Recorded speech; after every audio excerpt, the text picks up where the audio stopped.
Amém. Bem-vindo esta manhã de domingo, dia 26 do mês de junho. Nós estamos numa série de mensagens, começamos em junho, intitulada Adore o Rei, que está na tela para você. Nossa intenção é nós falarmos sobre adoração ao Rei Jesus Cristo por meio do Espírito Santo, em 4 níveis. Primeiro domingo nós falamos sobre adoração que agora acontece a Cristo nos céus. Nesse momento, anjos adoram ao Senhor, querubins, estamos lá representados pelos 4 seres, pelos 24 anciãos, pelo mar de vidro, onde João viu. Lá nesse momento adoram o reino invisível espiritual, representado pelos 4 seres viventes, e o reino visível espiritual. E nós, na segunda mensagem, nós falamos sobre como nós podemos adorar ao Rei na igreja, da importância do que fazemos aqui, do porquê fazemos e como fazemos, e cada um com o seu jeito, mas a importância do povo de Deus reunido. Quando nós nos juntamos aqui, nós estamos nos unindo a essa adoração ao Rei de forma espiritual, constante, contínua.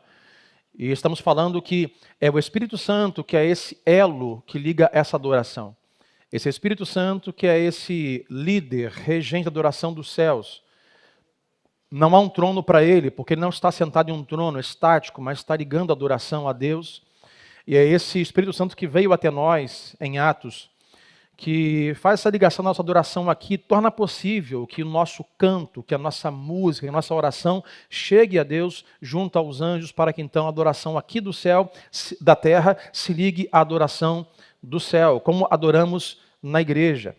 E nesta manhã de domingo, nosso tema é como adoramos em casa. E hoje quero levar você ao entendimento da importância e da prática de nós adorarmos ao Rei também em casa. Por que eu digo essa importância? Porque por muito tempo, séculos passaram e houve um entendimento de que a adoração a Deus se faz na igreja, que a adoração a Deus se faz em um lugar sagrado, que a adoração a Deus se faz em um templo. Então, essa ideia que eu vou explicar o motivo disso, bíblica do Antigo Testamento, que por muitos anos a igreja cumpriu, de que então nós temos que ir à casa de Deus para estar com Ele. Então, todo domingo, Deus está em sua casa, um lugar como esse, outros diriam, nos aguardando para nós encontrarmos ou Ele encontrar conosco e aqui prestarmos o culto a Ele. É o que chamamos de templo.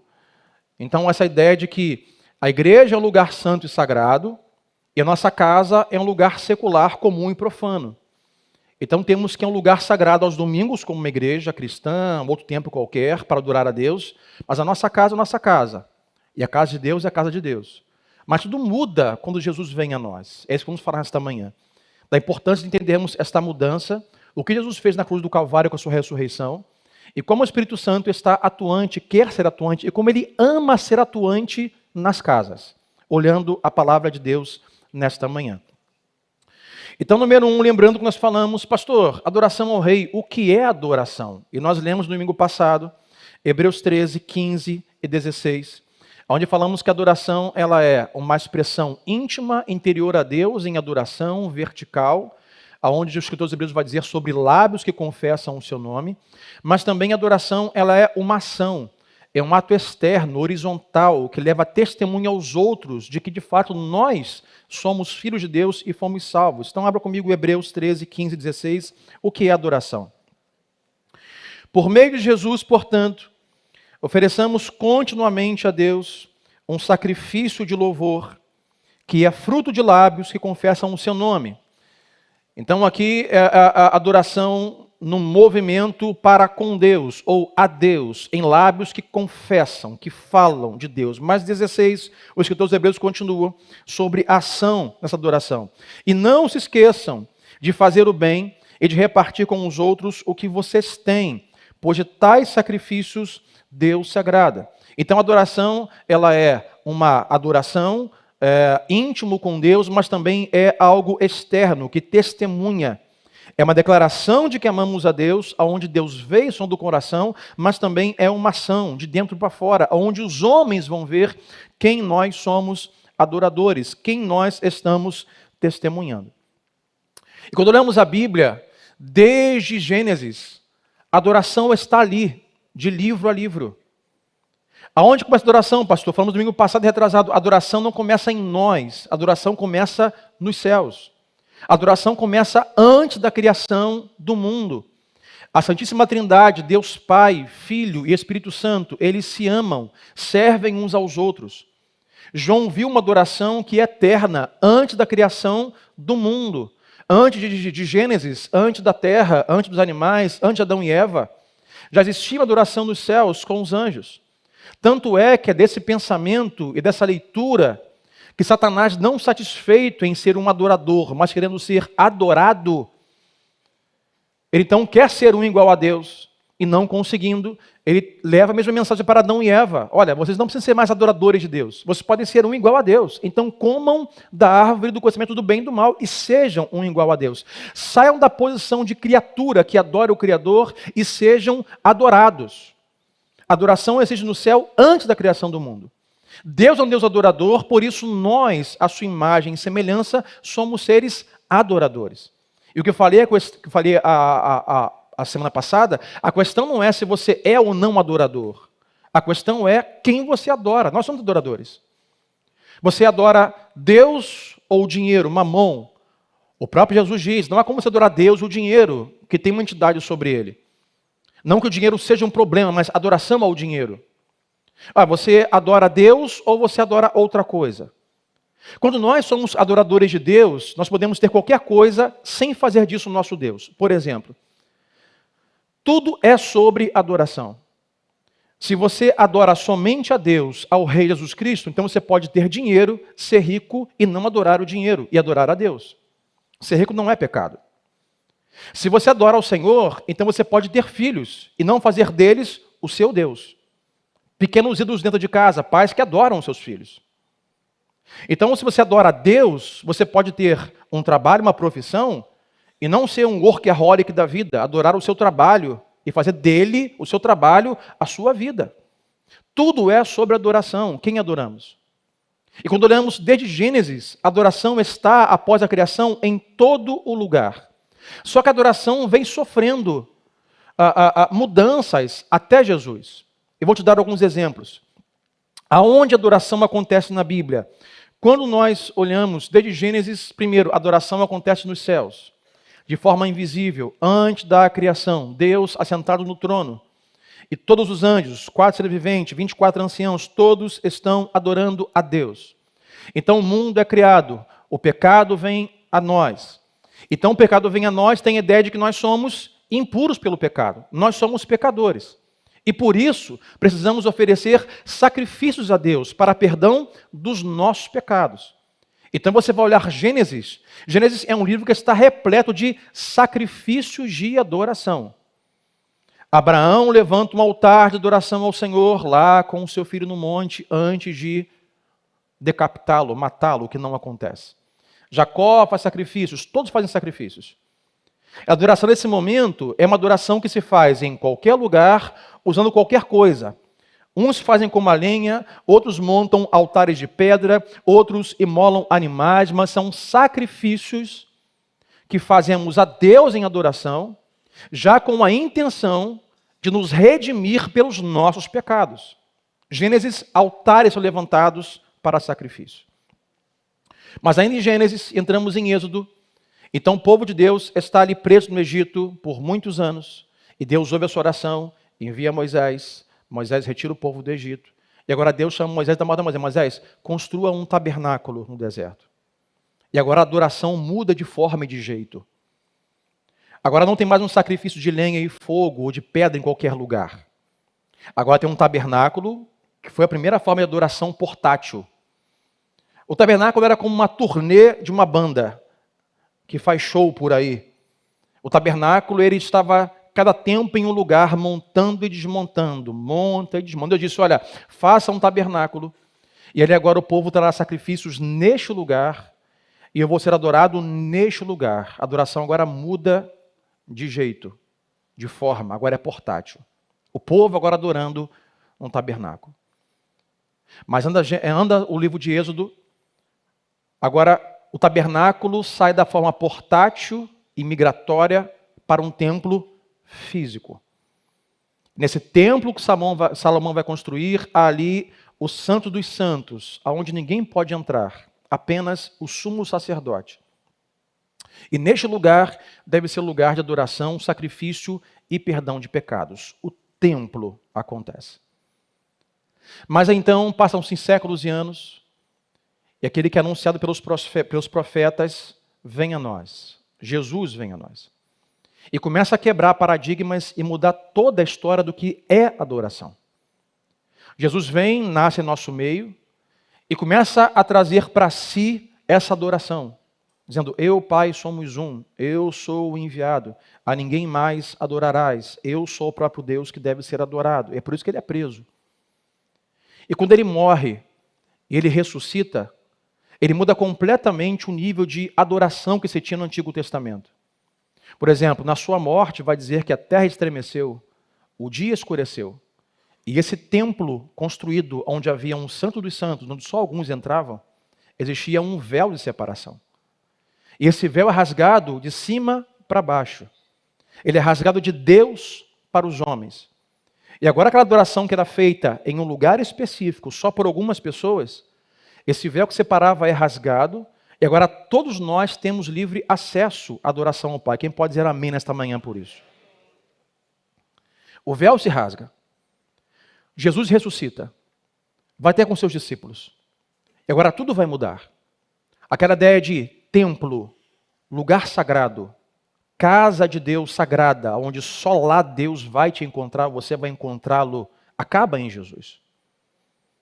Então agora, Cristo ressurreto vai nos enviar do seu Espírito para começar um novo nível, um novo tipo ou padrão de adoração. E quando ele ressuscita, ele diz aos seus discípulos: olha, não façam nada, não comecem ministério, não comecem a igreja, até que vocês recebam do Espírito Santo. É o que estamos falando essas 3 semanas. Então, o Espírito Santo desce sobre os primeiros cristãos.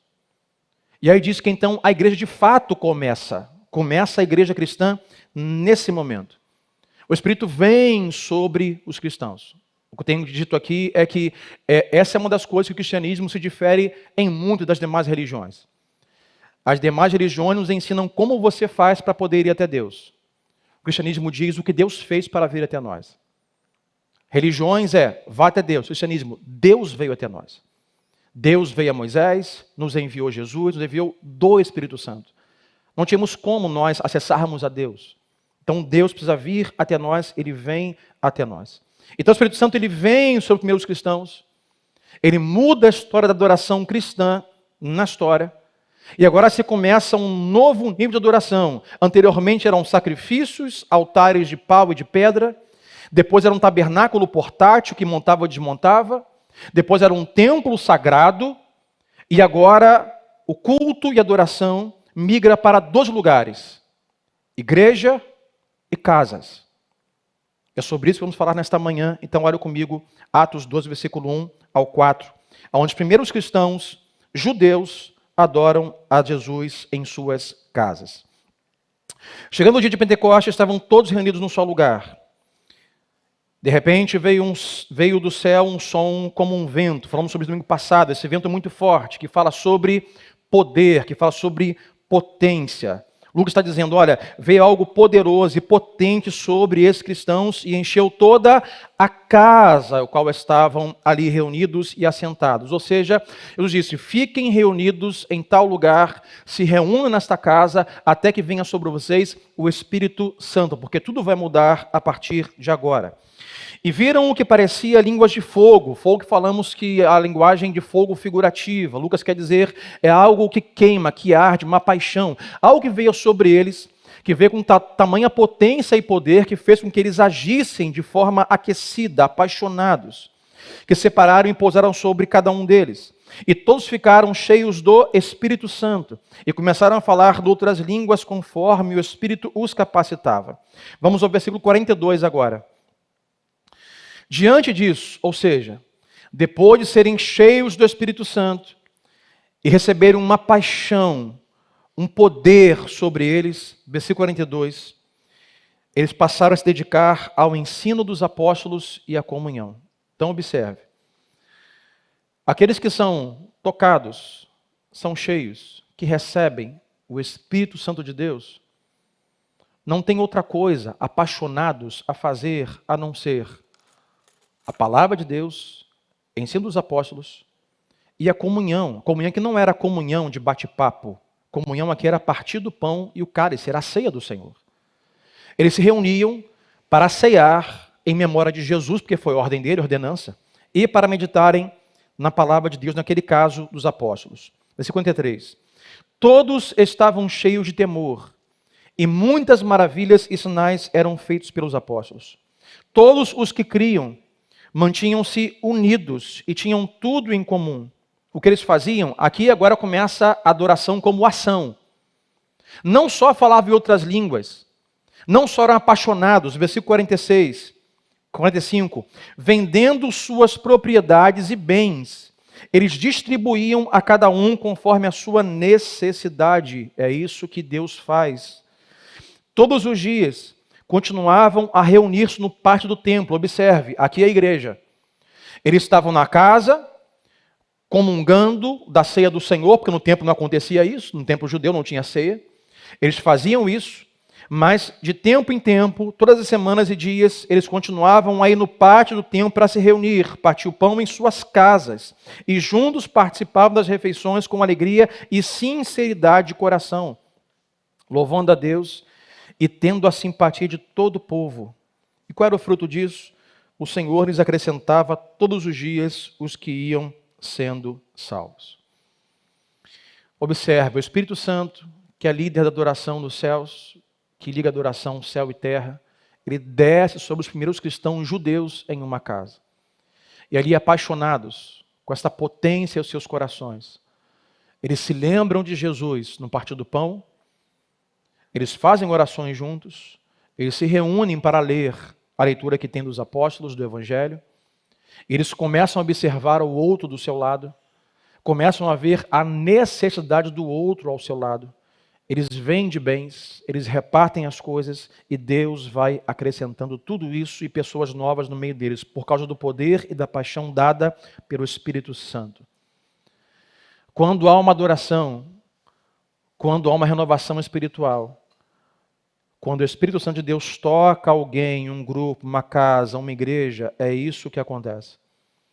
Então a adoração que vinha de sacrifícios em Gênesis, que vinha de um tabernáculo portátil no Êxodo, que vinha de templo, agora a adoração se dá em igrejas e em casas. Observe que Deus podia descer pelo Espírito Santo, ou com o Espírito Santo, ou no Espírito Santo, em qualquer lugar, em qualquer pessoa. O Espírito Santo pode descer, por exemplo, em um templo religioso famoso. O Espírito Santo poderia, por exemplo, descer sobre uma instituição religiosa, ou sobre uma instituição não governamental, ou sobre um lugar muito conhecido mundialmente falando. Mas o Espírito Santo escolhe descer em uma casa. Ele poderia descer a qualquer tipo de povo, a um romano, naquela época, um grego, a um africano, mas ele decide descer sobre judeus em uma casa. O Espírito Santo, ele ama esta convivência e habitar nos lares. Diga assim para o seu vizinho: o Espírito Santo ama habitar na sua casa. Ele ama essa intimidade, estar nos lares, nas famílias, nas casas. Ele vem sobre pessoas, amigos, irmãos, em uma casa, mas nesse caso, sobre os judeus. Porque Deus tem esse conceito de família. Diga ao mundo o que disser. Pregue a cultura o que quiser pregar. Olhe para a Bíblia, o conceito bíblico é família. Jesus diz: quem é Deus? Deus é Pai. Há um Deus Pai e há um Deus Filho. Jesus muitas vezes disse: para onde eu vou, vocês não podem ir, mas vou preparar lugar, porque na casa de meu Pai há muitas moradas. A leitura bíblica é: há um pai, há uma casa, há uma família. Quem é o povo de Deus? É a família de Deus. Deus é esse Pai perfeito e amoroso, que é um com o seu Filho, tem pai, tem filho, que tem uma família, que tem uma casa. Nós estamos guardando a vinda do Messias, a vinda de Jesus Cristo sobre as nuvens do céu. E quando Ele vier nos buscar, nós estaremos com Ele para sempre em sua casa, como família de Deus. A Bíblia é sobre família, é sobre pai, é sobre casa, é sobre lar. Deus tem o nosso lar. O que é o céu, pastor? Céu é o lar que nos aguarda. Diga assim comigo, o céu é o lar que me aguarda. O Espírito Santo poderia ter descido sobre qualquer lugar famoso, mas sobre uma casa. Sobre qualquer tipo de gente, mas sobre os judeus. Mas nós não somos judeus. Então, o que resta para nós, após essa descida do Espírito Santo, nós não somos judeus e não temos linhagem judaica. Os primeiros cristãos são judeus, mas olha comigo Atos 10, versículo 1 ao 5, aonde agora começa o Espírito Santo a descer sobre os primeiros cristãos gentios. Quem são os gentios? Somos nós. Se você não é um judeu, você é um gentio. O que é gentio? Todo povo que não é judeu. Atos vai dizer que agora o Espírito Santo vai descer sobre uma pessoa, sobre um homem que não é judeu, que é considerado como alguém impuro para os judeus. Atos 10, 1 a 5 fala sobre um homem chamado Cornélio. Havia em Cesareia um homem chamado Cornélio, centurião do regimento conhecido como italiano. Ele e toda a sua família eram piedosos e tementes a Deus. Dava muitas esmolas ao povo e orava continuamente a Deus. Observe mais uma vez aqui. Lucas enfatiza o padrão, o complemento, o completo do que esse homem, como esse homem serve, teme e adora a Deus. Ele teme a Deus e ele externa isso com ações, com esmolas ao povo. Mas você vai ver que, embora esse homem temesse a Deus, ele não conhecia a Deus. Versículo 3. Certo dia, por volta das 3 horas da tarde, ele teve uma visão. Viu claramente um anjo de Deus que se aproximava dele e dizia: Cornélio. Atemorizado, Cornélio orou para ele e perguntou: que é, Senhor? O anjo respondeu: suas ações e esmolas subiram como oferta memorial diante de Deus. Vou lembrar lá atrás o que nós falamos em Hebreus. De tais sacrifícios Deus te agrada. Qual? De você fazer ações às pessoas. Trazer o bem às pessoas ao seu redor.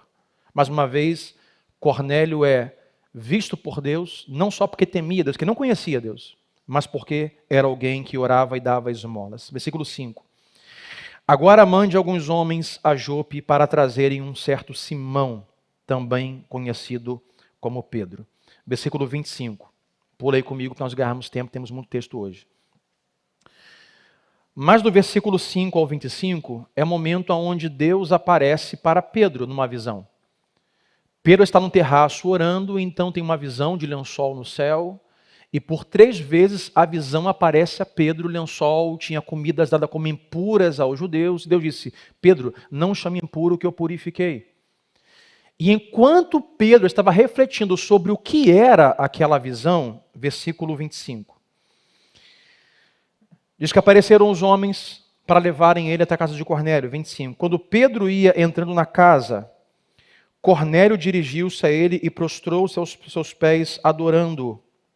Mas Pedro fez levantar-se, dizendo: levante-se, eu sou um homem como você. Conversando com ele, Pedro entrou e encontrou ali reunidas muitas pessoas. E lhes disse: vocês sabem muito bem que é contra a nossa lei um judeu associar-se a um gentio ou mesmo visitá-lo. Mas Deus me mostrou que eu não deveria chamar impuro ou imundo a homem nenhum. Por isso, quando fui procurado, vim sem qualquer objeção. Posso perguntar por que você me mandaram buscar até aqui por enquanto? Do versículo 5 ao 25, 9 a 25, Pedro tem uma visão. Então Pedro tem essa visão e os homens de Cornélio mandam chamar Pedro. Pedro chega até lá. Eu não li aqui, mas antes do 25, Pedro começa a falar sobre Jesus e sobre a ressurreição. Eu li em casa. Pedro começa a anunciar: eu fui testemunha com os apóstolos de que aquele que os profetas disseram. Pedro vai dizer o que eu sempre digo: aquele o qual todos os profetas anunciaram. Era ele, Jesus. Ele morreu, ele ressuscitou, estivemos com ele, ele é o Messias. Pedro está falando sobre o Cristo ressurreto, dizendo: olha, é tudo sobre Jesus, Cornélio. Tudo o que os profetas disseram era sobre ele. Ele é aquele que viria. E fala sobre isso com ele. Fala sobre isso com ele. E diz, olha, eu nem deveria estar aqui falando com você sobre isso. Porque não é certo. Você é imundo, você é impuro. Eu não poderia estar com você aqui. Mas Deus me fez não chamar de impuro aquilo que ele purificou. E Pedro pregou o evangelho. O que Cornélio faz, meus irmãos? Cornélio, quando tem a visão e manda chamar Pedro, Cornélio passa um zap para todo mundo naquela época e diz, gente, corre para cá. Porque Deus me deu uma visão e mandou chamar um homem chamado Simão Pedro. Venham para cá para ouvir tudo o que ele tem a dizer. Cornélio é o chefe da casa. Toda casa tem um chefe. Cornélio é o homem da casa. Ele liga para netos, filhos casados, sobrinhos, cunhados, parentes e corram para cá. O que nos traz hoje a importância de como nós devemos agir em relação à palavra de Deus na nossa casa com os nossos familiares. Cornélio convida todos os seus parentes, vai dizer que a casa estava cheia e Pedro chegou para pregar. Versículo 44 vai dizer assim, pule comigo, verso 44. Enquanto Pedro estava falando essas palavras, que palavras? O Evangelho. Pedro estava falando, Jesus ressuscitou, ele é o Filho de Deus, ele é o qual os profetas anunciaram, é Jesus aquele que Deus disse que viria. Enquanto ele falava, ou seja, enquanto Pedro expunha as Escrituras, enquanto Pedro falava sobre Jesus, o que acontece? O Espírito Santo desce sobre todos os que ouviam a mensagem. E mais uma vez eu reafirmo, não há poder do Espírito Santo, não há revelação do Espírito Santo, não há manifestação do Espírito Santo sem a palavra de Deus.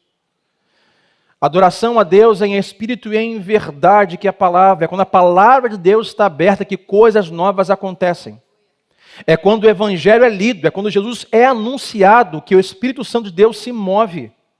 Sem a palavra de Deus é só um movimento, é só barulho.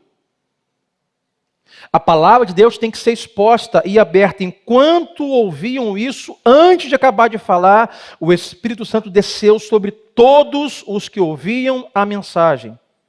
Os judeus convertidos que vieram com Pedro ficaram admirados de que o dom do Espírito Santo fosse derramado até sobre os gentios, que nos inclui.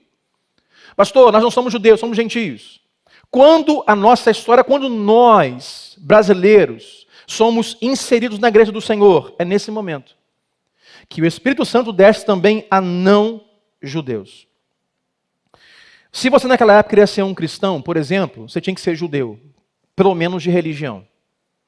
É que os judeus pregavam. É por isso que Paulo escreve a carta aos Gálatas, para disseminar o que acontece na igreja da Galácia.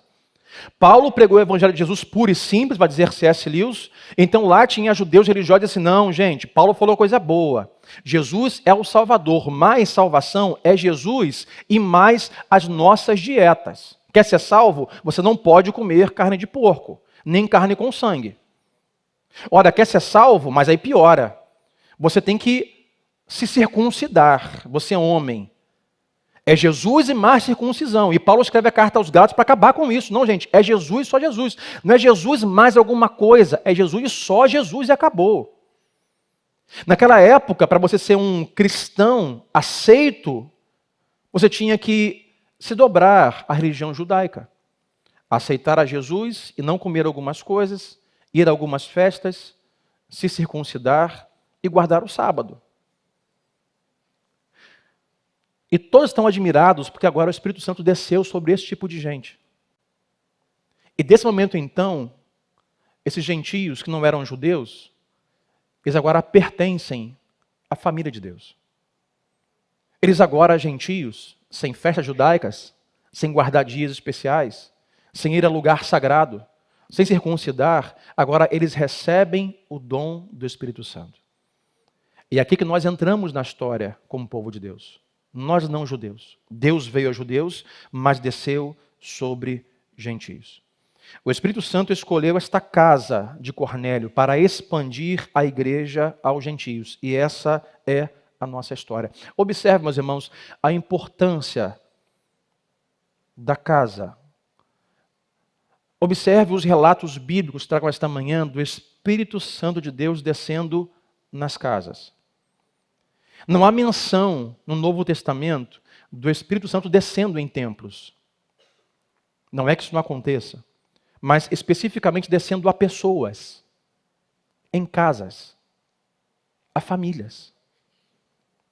Por isso que, além desta igreja, uma vez por semana, a sua casa, ela é um lugar especial de habitação e manifestação do Espírito Santo de Deus. E a adoração vai além de um culto por semana. A adoração vai além de um lugar público. A adoração vai além de um templo. Jesus muda tudo quando diz, e Paulo vai dizer, agora vocês é que são o templo do Espírito Santo. É por isso que aqui na Nova Vida SC nós não chamamos esse lugar aqui de templo. Tem a placa lá embaixo bem grande na porta, auditório. Isso aqui é só um auditório. Poderia ter aqui um culto, um show, uma peça teatral. Esse lugar aqui não é santo. Deus não está aqui nos aguardando. Nós vamos embora. Gente, ó, domingo que vem volta para a gente se ver, hein? Não, isso não acontece mais. Nós somos o templo do Espírito Santo. Isso aqui são só 4 paredes, só um auditório isso aqui. Nada especial. E agora, para ser, como eu costumo ser, um pouco polêmico, não, irmãos, isso aqui não é um altar. Isso aqui é só um palco, uma plataforma. O altar que Deus habita, recebe sacrifício e assenta, é o seu coração, é a sua vida. Então não, aqui nós não dizemos assim, vem aqui ao altar. O altar não é aqui. É Hebreus quem fala sobre isso. Hebreus diz, há um só altar, esse altar está nos céus. Então quando dizemos, vá ao altar do Senhor, não é vem aqui que aqui é o altar. É, mesmo que você venha aqui na frente, mas eleve o seu pensamento, o seu coração aos céus, ao Senhor, porque lá está o altar que te recebe. Isso aqui é só uma plataforma de madeira e de pedra. Jesus muda tudo. Sai de um templo, de um lugar sagrado. Não há mais lugares sagrados. Sagrados são aqueles, santos são aqueles, o qual Jesus lavou com seu sangue na cruz. Você é um santo do Senhor. A sua casa é um lugar de habitação do Espírito Santo. De segunda a segunda. Adoração em casa. E Deus move com seu Espírito a judeus e move a gentios.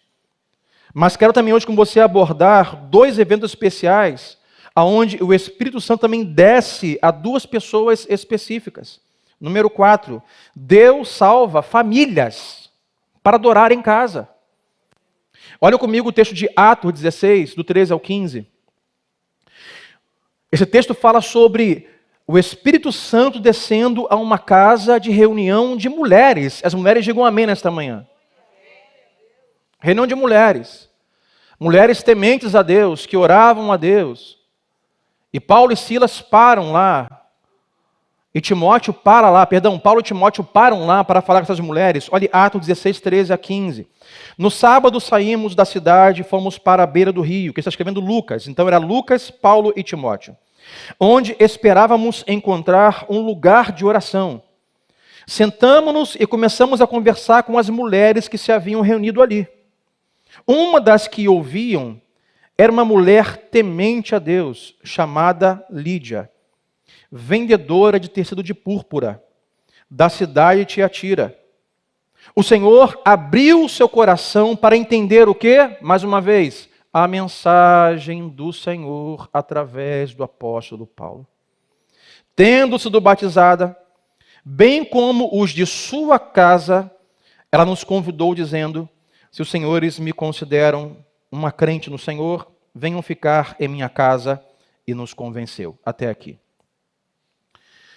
Lídia é uma mulher de sucesso, é uma empresária. Ela vende tecido de púrpuras. Pesquise. Tecido de púrpura ou roxo, naquela época, era a cor da realeza. Por que realeza? Porque era muito difícil fazer. Fazer algo de púrpura ou roxo demandava muito material, combinação de cores e era muito caro. Por isso os reis usavam roxo. Ela é uma empresária de sucesso. Era uma mulher que se destaca na sociedade. mas é uma mulher que está reunida com outras em oração, temendo a Deus. Mas observe como o Cornélio, e esse ponto aqui, essa mulher Lídia e Cornélio nos mostram que alguém pode ser temente a Deus e não conhecer a Deus. Alguém pode temer e crer que Deus existe e não ter nele o poder do Espírito Santo. Cornélio temia Deus, como quem diz, eu creio que existe um Deus, mas não o conheço. Eu creio que alguma coisa sobre nós existe, que é um Deus sobre todas as coisas, mas eu não conheço. Mande chamar então Simão Pedro, para que ele me apresente esse Deus que eu temo, mas não conheço. Simão diz, olha, Jesus, Jesus, Jesus, Jesus. E o Espírito Santo vem sobre Cornélio, que temia, mas não conhecia Deus. Lídia, a mesma coisa. Temia Deus, mas não conhecia Deus. Então Paulo com Lucas e Timóteo se apresentam e começam a expor a ela o Evangelho. Conhecendo a Deus, ela e toda a sua casa é batizada. Lídia é a primeira convertida na Europa. Observe, você mulher aqui, o primeiro crente na Europa em missão do apóstolo Paulo é uma mulher. É Lídia que na sua casa começa a receber pessoas para aquilo que vai se tornar a igreja de Filipe, que Paulo escreve uma carta, uma mulher. Mas o que me chamou a atenção aqui é que não há menção alguma, e eu pesquisei. Qual é a condição dessa mulher familiar e conjugal? Não sabemos se ela era solteira, divorciada, se era viúva. Não sabemos se ela tinha filhos. Não sabemos se ela era mãe solteira. Mas nesse caso aqui, esse é o menos relevante. O mais relevante é o quanto ela temia e queria conhecer a Deus, e por esse motivo Deus enviou seu mensageiro para lhe pregar a palavra. Uma mulher empresária, de sucesso, de oração, agora é a primeira mulher cristã na Europa. Isso me fez também pensar e estudar e rever que esta mulher está sendo evangelizada por Paulo e por Timóteo. E mais uma vez eu volto, todo o livro de Atos e outros livros e pesquisas, não há menção alguma que Timóteo tinha um pai. A Bíblia diz que Timóteo tinha uma vó e uma mãe, mas nunca disse que teve um pai. Então observe que não importa a condição familiar que você viva. Ainda assim, o Espírito Santo de Deus pode descer sobre a sua casa e sobre a sua família. Pastor, eu sou mãe solteira. Será que Deus é para mim, por mim? Será que Deus pode fazer algo maravilhoso por mim, em mim, através de mim? A resposta é, claro que pode. Talvez seja esse o caso da Lídia. Pastor, eu sou alguém que não teve pai. Possivelmente, não estou dizendo que foi, mas possivelmente o caso de Timóteo. Pastor, isso me enfraquece ou isso faz com que eu fique à margem do que Deus pode fazer? A resposta é não. Ainda assim, Deus pode usar poderosamente como usou a Timóteo. Ainda assim, você mulher hoje aqui, divorciada, viúva, solteira, mãe solteira, Deus pode usar a sua vida poderosamente como usou esta mulher chamada Lídia.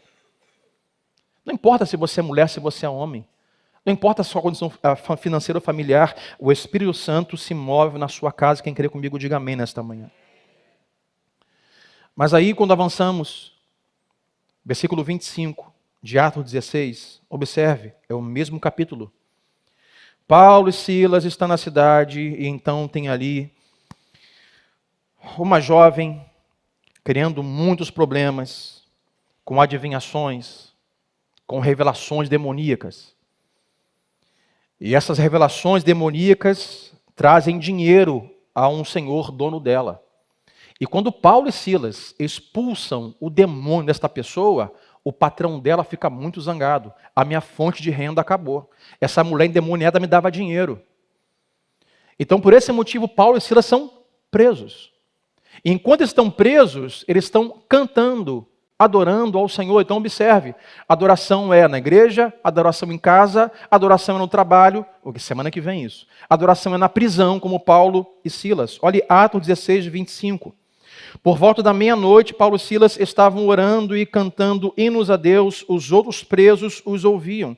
De repente, houve um terremoto tão violento que os alicerces da prisão foram abalados.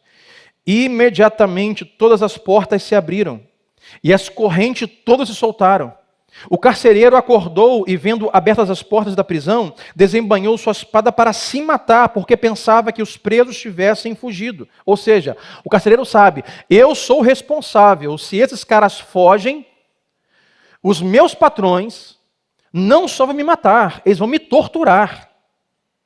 Vão me deixar encarcerado, sem comida, vão me maltratar, sabe uma coisa? Se me matar agora vai doer menos.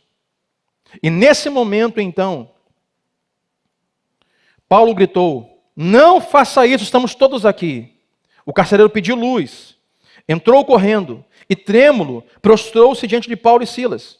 Então levou-os para fora e perguntou, senhores, que devo fazer para ser salvo? Nesse caso aqui especificamente, salvo da minha morte física. Eles responderam, creia no Senhor Jesus e serão salvos você e os de sua casa. É isso que eu amo. O que Paulo fez então? E pregaram a palavra de Deus. Jesus é tudo sobre Jesus. Mas o centro da reunião cristã é a palavra de Deus. Não há um culto a Deus sem palavra. Não há derramamento do Espírito sem palavra. Não há mudança de vida, de casa, de família sem a palavra. Pedro expôs a palavra e Cornélio recebeu o Espírito Santo.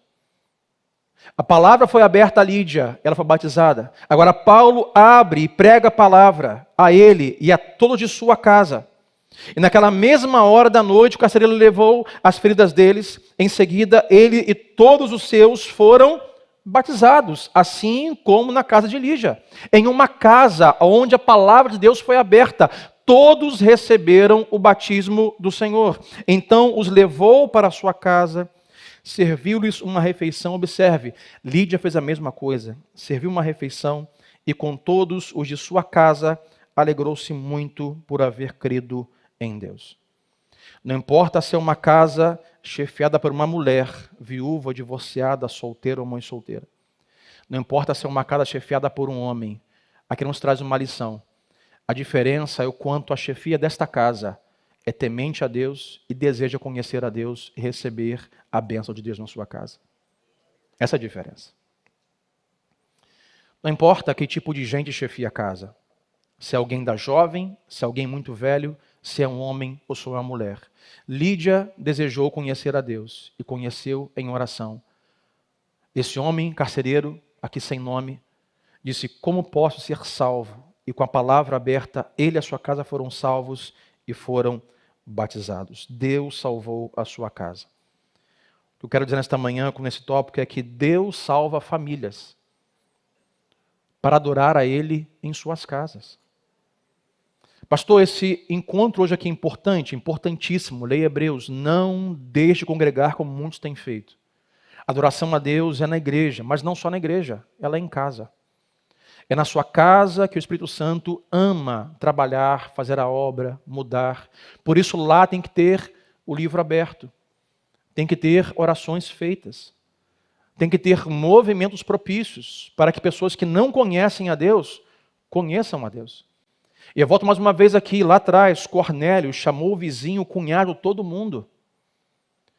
Todo mundo tem um cunhado, um amigo, um primo que não conhece a Deus. Por mais que ele faça como um Cornélio e outros, não, eu temo a Deus. Eu não fumo, não bebo, não peco, não transo, não roubo, não mato. Sou temente a Deus. Temer a Deus não prefigura conhecer a Deus e ter recebido o Espírito Santo. Possivelmente você tem algum parente que é muito religioso. Já tive parentes assim, que já faleceram. Gente boa demais. Eu tive um tio assim. Não bebia, não fumava, não xingava, não roubava, falava mal de ninguém. Era um santo. Temia a Deus, mas não conhecia a Deus. Não tinha o Espírito Santo. Não foi batizado no Espírito Santo. Não foi selado para a salvação. Todo mundo tem um parente assim. Sim ou não, gente? Então o que fazemos? Aproveitemos datas especiais, específicas. E faça como um Cornélio. Liga para todo mundo. Gente, churrasco aqui em casa. Aniversário de mamãe. Aniversário de Juninho. Todo mundo tem mamãe e Juninho de alguma forma em casa. Eu não tenho Juninho lá em casa. Né, amor? Não dá mais tempo? Ainda não, né? 3 tá bom. Todo mundo tem um evento, uma oportunidade de chamar as pessoas e reunir. Aquela oração mais simples, com a família reunida. Um texto bíblico mais simples, anunciado. São nesses momentos que Deus ama agir na sua casa. Por isso é importante nós adorarmos a Deus, e Deus veio salvar casas e famílias. Por último, quinto, menos pessoas estão adorando em casa ou na igreja. Pesquisa mundial revela que em 2007, 78% dos entrevistados se identificavam como cristãos. Mesmo que não praticante, mas não, eu sou cristão. Sou temente a Deus. 78% em 2007. Hoje, 63% dos entrevistados se identificam como cristãos. A pesquisa diz que a cada ano, 1% reduz daqueles que se identificam como cristãos. A cada ano, 1% da população mundial está deixando de declarar que é um cristão. Ou seja, cada ano que passa, 1% a menos está adorando ao Deus vivo e verdadeiro na igreja ou em casa. A pesquisa também revela, em terceiro lugar, que a frequência presencial à igreja é de 30% a 50% menor do que a pré-pandemia nos dias de hoje. A pesquisa revelou que 50% quase dos cristãos de hoje são menores em número do que os que frequentavam a igreja e reuniam-se em casas antes da pandemia. Vou te dar um exemplo. Aqui na igreja, os nossos encontros nos lares, até hoje não voltou. Mas vai voltar em nome de Jesus. Porque isso é importantíssimo. Lares abertos, com a pregação da palavra aberta, com a Bíblia exposta. Mas uma pesquisa mundial vai dizer que após a pandemia, algumas pessoas que iam à igreja foram para o online. E agora nem mais no online estão. Não vão à igreja, não estão no online e nem mais abrem a Bíblia em casa. Cada ano que passa, menos pessoas estão adorando a Deus na igreja ou em casa.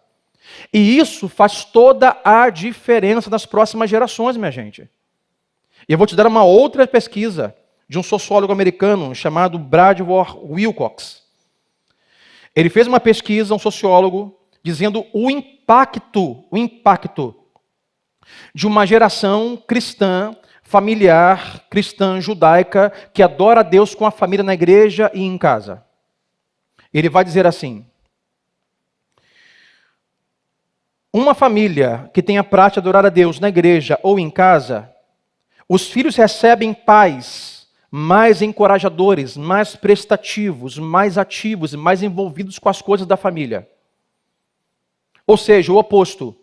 Uma família o qual os seus pais não adoram a Deus na igreja ou em casa, são pais menos envolvidos, menos ativos, menos prestativos.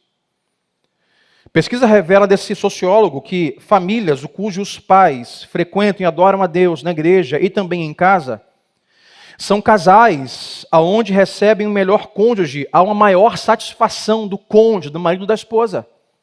São maridos mais satisfeitos, esposas mais satisfeitas, há menos violência doméstica. A pesquisa diz que é o ponto que as famílias abrem mão de adorar a Deus domingo na igreja e cultuar a Deus em casa com a família, a violência doméstica aumenta. A qualidade dos pais piora, porque há um afastamento da palavra de Deus, um afastamento desse poder que lemos em Atos, dessa paixão do Espírito Santo de Deus. O mesmo sociólogo revela que quando uma família está comprometida em cultuar ao Senhor aos domingos na igreja e em casa ter comunhão com a família, com a palavra de Deus aberta em oração, que há uma família melhor, ou seja, há um número menor de divórcios.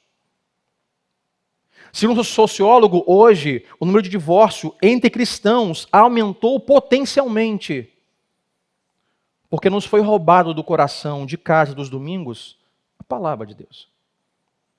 Então, nosso coração e mente vazia, já diziam os antigos, oficina de quem? do diabo.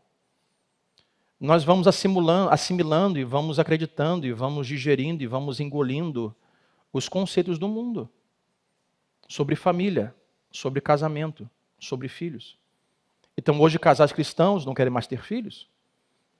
Casais cristãos hoje que não querem mais ser casados, querem se divorciar por qualquer coisa que seja. Então observe que quando uma casa, quando uma família não está empenhada, compromissada em lutar para adorar a Deus, não só aos domingos, mas na sua casa, é um casamento pior, são pais piores, são filhos piores e é uma família muito pior. Quando falamos como adoramos em casa, a palavra de Deus nos mostra a importância da casa na história da igreja cristã. Foi nas casas que o Espírito Santo de Deus desceu. Foi a pessoas que ele desceu, mulher, homem, solteiros, divorciados, todo tipo de gente, judeu e gentio. A pergunta que fica para nós é: como está o quadro, o nível, a qualidade da sua adoração a Deus na sua casa? O quanto você tem proporcionado, lutado, tentado criar momentos na sua casa de adoração a Deus? Você que é solteiro hoje aqui, não espere um dia encontrar uma mulher que adora a Deus para se casar e adorar a Deus com ela. Comece a fazer isso em casa agora, você solteiro. Para quem está encontrando uma mulher que faça isso, que não faça isso, essa cultura invada a sua casa.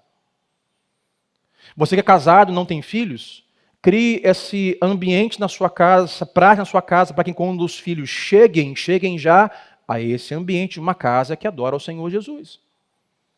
Lute para trazer a sua família aos domingos. Lute para reuni-los em datas especiais e abrir a palavra e levantar a sua voz em uma oração. E para nós orarmos, a pergunta que fica para você nesta manhã é: quem ou o que precisa sair da sua casa? Porque isso tem atrapalhado a sua adoração a Deus. Os músicos podem ver. Quem ou o que você precisa tirar da sua casa para que isso comece ou potencialize? Por exemplo, hoje, as redes sociais, a internet. Se tiver que desinstalar um aplicativo para que isso aconteça, faça. Se tiver que cancelar a internet, cancele. Netflix, na minha eu cancelei. Cancela. Sacrifícios que vão trazer resultados a curto, a médio e a longo prazo. O que ou quem você tem que tirar? Uma tecnologia, um bem, um item. Não fala de pessoa, pastor, nem tirar minha mãe lá de casa. Não fala de pessoas. Vou mandar minha mãe embora. Não falo de pessoas. Falo de itens. Bens, tecnologia. A minha oração hoje aqui é que você hoje reflita em Deus e diga assim: Espírito Santo, o que eu tenho que tirar da minha casa para potencializar minha casa em lugar de adoração ao Rei Jesus? O que tem me impedido disso acontecer? É o meu celular? Você tem que fazer, guardar um tempo, botar uma regra, bloquear em tal horário, deletar um aplicativo. É um provedor que eu tenho lá de streaming. Cancela. Simples assim, liga e manda cancelar. A sua casa pode ser potencializada como manifestação e habitação do poder de Deus. A segunda pergunta que fica, a primeira é o que ou quem você tem que tirar? A segunda coisa é o que ou quem você tem que colocar na sua casa? Pastor, lá em casa não tem nenhuma Bíblia, compra uma. Pastor, nós não temos um lugar para nos reunir, construa um, crie um. Nós não temos horário para nos reunir, crie um, invente um. Crie um dia da semana, faça uma regra. Veja o que hoje impede de você ter uma casa que adora o Rei e tira, e veja o que você precisa e faça. Não se contente em vir aqui aos domingos e cantar uma canção, que é maravilhoso, ouvir a palavra, que é maravilhoso, mas de segunda a sexta, o que você faz? Como está a sua casa? Talvez você hoje aqui diga assim: pastor, minha casa está um inferno, você não tem noção. Minha casa está um desastre, pastor. Um desastre. Meu casamento está um desastre. Meus filhos estão um desastre. Minha vida financeira está um desastre. Pastor, está uma bagunça lá em casa. Talvez, Deus vai fazer um milagre na sua casa quando você fizer da sua casa um lugar de adoração ao Rei Jesus. Pastor, mas o pessoal não quer se reunir, comece sozinho. Para que eles vejam, testemunhe, ame-os, pratique, ore sozinho, leia a Bíblia sozinho, convida um. É casado? Convida o marido, a esposa, faça juntos. Depois os filhos vão chegando. E você verá que assim como foi na casa de Lídia, do centurião, de Cornélio, os primeiros cristãos em Atos 2, o Espírito Santo descerá sobre vocês. O poder de Deus virá sobre a sua casa. Antigo Testamento, adoração a Deus apenas em lugares sagrados. Deus aguardando naquele lugar. Jesus veio, o véu foi rasgado, o Espírito Santo desceu sobre nós e sobre a nossa família e sobre a sua casa. Faça uso disso, tire proveito disso, potencialize isso em nome de Jesus. A expectativa hoje é que você saia daqui nesta manhã, que você amanhã acorde e diga assim: o que eu posso fazer para que a minha casa adore mais ao Rei? O que eu tenho que tirar para que minha casa adore mais o Rei? E creia que o milagre chegará para a sua casa e para a sua família, em nome de Jesus. Vamos orar, fique de pé comigo nesta manhã.